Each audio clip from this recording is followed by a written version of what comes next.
And now we're diving into some rapid fire where we go down the line and pick a bunch and hopefully pick a bunch of winners. Speaking of winners, we've got Craig Trapp and Tony T joining us. Hello, fellas. Don't forget, get 15% off all weekend long, including Friday, Saturday, and Sunday. Use the promo code TRADE, T-R-A-D-E. Saves you 15% off all of our subscriptions, daily packages, or even the consensus report.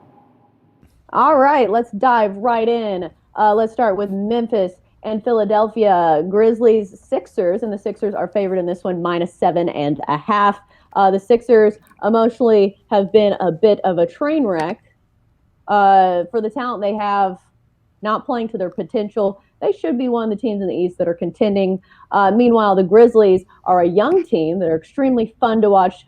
Ja Morant is putting on a clinic down there when it comes to highlight reel stuff.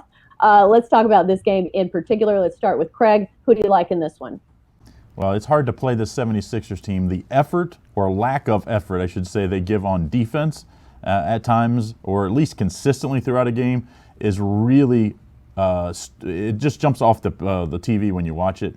And you face a team like this Grizzlies team that can really embarrass you if you don't play defense, because they can really. Dillon Brooks and Ja Morant have been unbelievable this year. I think both of them have a field day against a Sixers team that just isn't consistent and doesn't give consistent effort. I have to take this the Memphis Grizzlies +7.5 here. I wouldn't even be opposed to taking a little sprinkle a little money line action in this one. I just think the Grizzlies have a real shot to win this outright, but covering 7.5, I don't think will be any problem.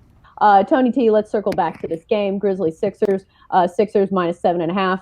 Do you like the Sixers or do you like the Grizzlies? Yeah, I'm with Craig here. I like the Grizzlies plus the points. I mean, Memphis is a team you really don't want to play on a back-to-back, especially with Grizzlies with the rest, because they're fast. They have a fast pace, and they've won and covered 6 of their past 7 games. Their form is really good right now. They're hitting 50% of their shots over their past 5, holding teams to 40%. As we said, the Bucks are going to be coming off a hard game facing Milwaukee. Now, you always have to be worried about Joel Embiid in a back-to-back spot, so you got to keep your eye there. Maybe you can play this game early and take the points, because if they list Embiid out, or who knows what his status will be up to game time, that line will move.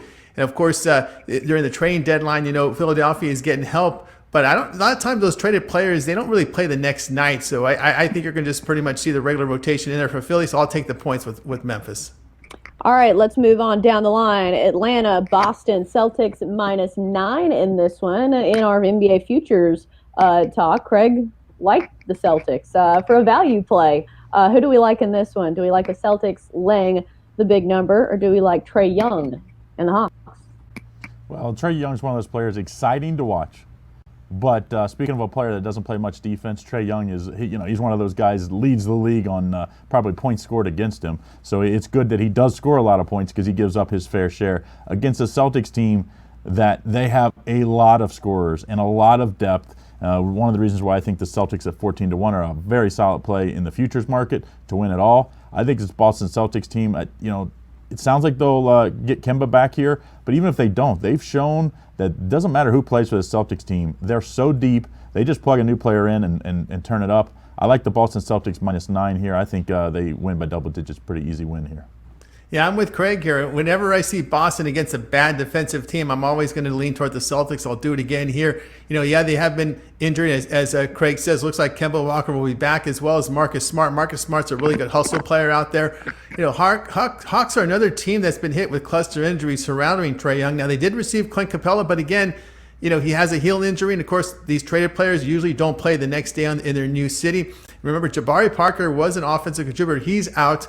Of course, looking at current form, the Celtics past 5 games, 50% shooting, 40% from 3. They're holding teams to 41%. And the Hawks' defensive form really bad right now in that span of 5 games, allowing 49%. I'll go ahead and lay the points with Boston.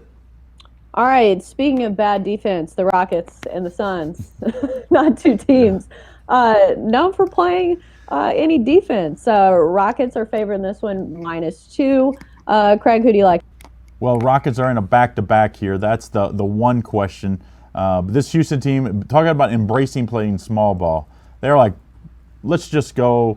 It doesn't matter who we play. we'll play 5 guards, which is basically what they're doing right now, or 5 perimeter players, let's just call it that, against a Suns team that, man, I thought early in the year this Suns team could push for the 7th, 8th, maybe even 6th spot. But we just haven't seen the consistent play through Phoenix. I know Houston's in a back-to-back, so you have to watch this. I see the total or the spread at -2 here. I'll take the Houston Rockets, but make sure you check early in the morning or throughout the day as we update to make sure that both Westbrook and Harden are going to play in this one. Tony T, who are you taking?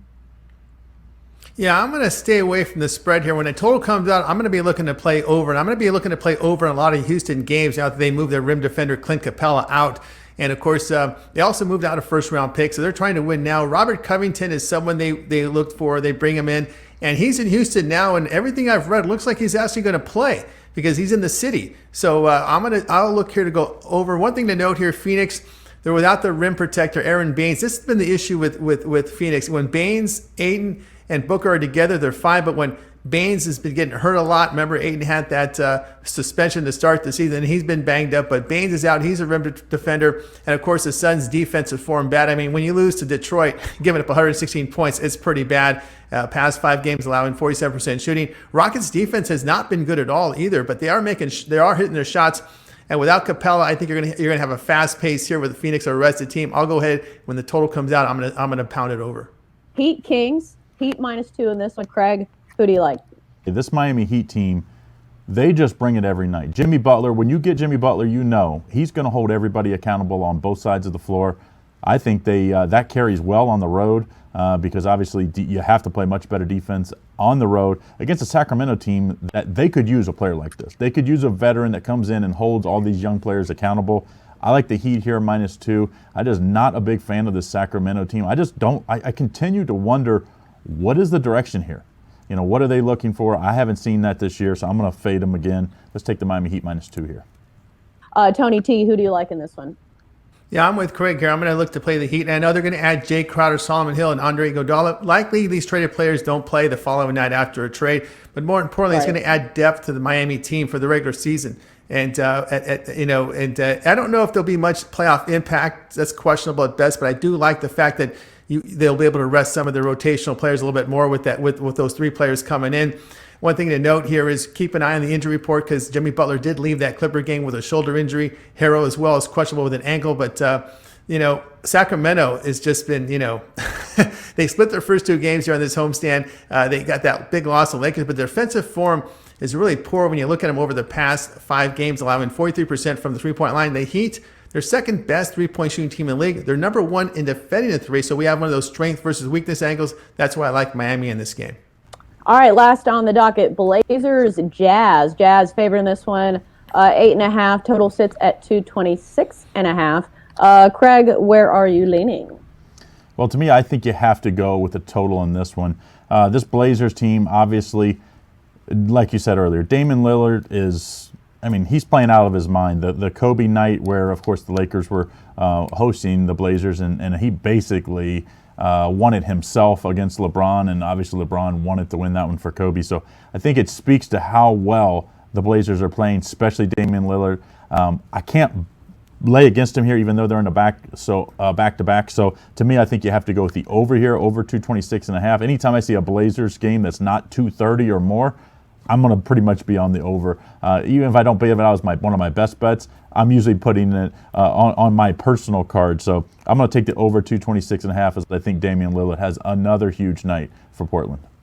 All right, Tony. I'm gonna lay the points with Utah -8.5 all day. This is a tough spot for them. They're going to hit a wall here with the schedule.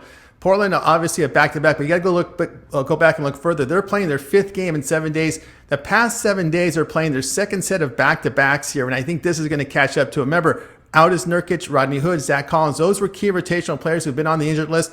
Now, when they're home rested, yeah, their reserves can fill in. And, of course, Damian Lillard can be Damian Lillard. But when you're playing your 5th game in 7 nights and you're playing in the high elevation of Utah, no good. It's going to be a blowout here. Just like we saw Denver blow out Portland a couple nights ago, you're going to see a blowout in this one. I like Utah laying the points. Just a reminder, don't forget to like and subscribe to our YouTube page and hit the bell if you want notifications every time we post a new video.